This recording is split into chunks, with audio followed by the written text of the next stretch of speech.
We are going to dive into one of the wildest, most expensive blunders in banking history.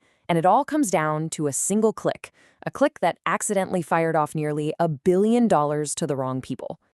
Yeah, you heard that right. $900 million. That's the amount one of the biggest banks on the planet just accidentally wired away. We're not talking about a slow leak over years. This was one single irreversible transaction. I mean, it's a number so big it's almost impossible to wrap your head around. So you gotta ask yourself, how on earth does a top-tier financial institution make a mistake this big?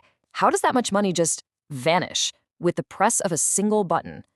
And maybe the craziest part of all, why couldn't they just get it back?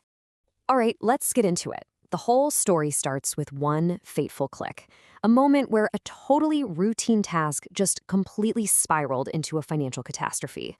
Let's really break down how this went so wrong. Okay, so picture this. It's August 11th, 2020. A subcontractor over at Citibank is doing what should be a super simple everyday task. All they have to do is send out a $7.8 million interest payment for Revlon, the cosmetics company. But here's the catch. The software they're using, this thing called FlexCube, it was famously confusing to use. And by the next morning, that confusing interface would lead to an absolute nightmare. So here's where it all went off the rails. The goal, the intention, was super simple. Pay out that $7.8 million in interest. But the action? Oh man, the action was the killer. The operator checked a little box labeled principal. To them, it probably just looks like part of the standard process. But the system saw that check and interpreted it as a command to pay off the entire loan. So the result? Instead of a small interest payment, Citi blasted out the full $900 million. Now, I know what you're thinking. Okay, that's a huge mistake. But come on, they can just ask for the money back, right? It's an obvious error. Well, this is where the story gets really interesting and incredibly costly, thanks to a very weird legal twist. By the time the bank realized what had happened the next morning, it was already too late. That $900 million, it wasn't just floating in cyberspace. It was sitting snugly in the bank accounts of the hedge funds that were Revlon's lenders. And let's just say they weren't in a hurry to give it back. And it all comes down to this really obscure legal defense called discharge for value. Here's the gist. Normally, if someone accidentally wires you money, you legally have to give it back. Simple enough. But with this defense, if the person who sent the money actually owed you that exact amount anyway, you might just get to keep it. So the hedge funds argued, hey, Revlon did owe us this money for the loan principal eventually. You just paid us early. So thanks, we're keeping it.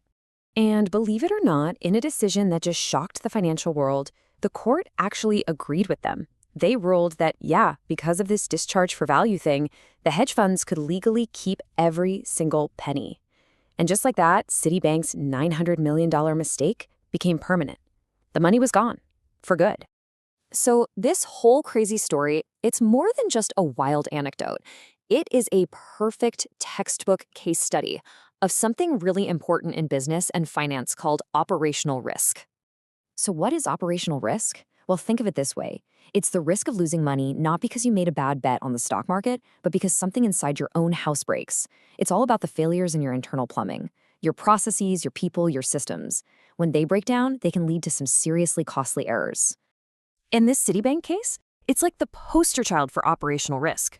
Let's tick the boxes. You had human error, right? The subcontractor totally misinterpreted the software. Then you had system failure. That FlexCube interface was just terribly designed and confusing. And finally, process failure. There were no real guardrails in place. No simple, hey, are you really sure you want to send almost $1 billion pop-up? It was a complete and total operational breakdown. So when the dust settles on a disaster this huge, what's the lesson here? What are the big takeaways we can all learn from this billion-dollar blunder? This quote really just nails it. It reminds us that in the world of high-stakes finance, the line between a normal Tuesday and a total catastrophe is razor thin. What this whole story proves is that it's not just about big, abstract numbers.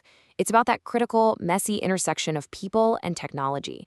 And at that intersection, one wrong click, one tiny moment of confusion can have, well, billion-dollar consequences.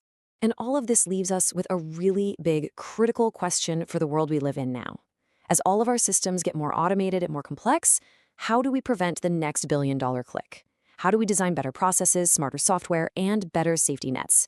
Because if this story teaches us anything, it's that it's not a matter of if something like this will happen again, it's just a matter of when.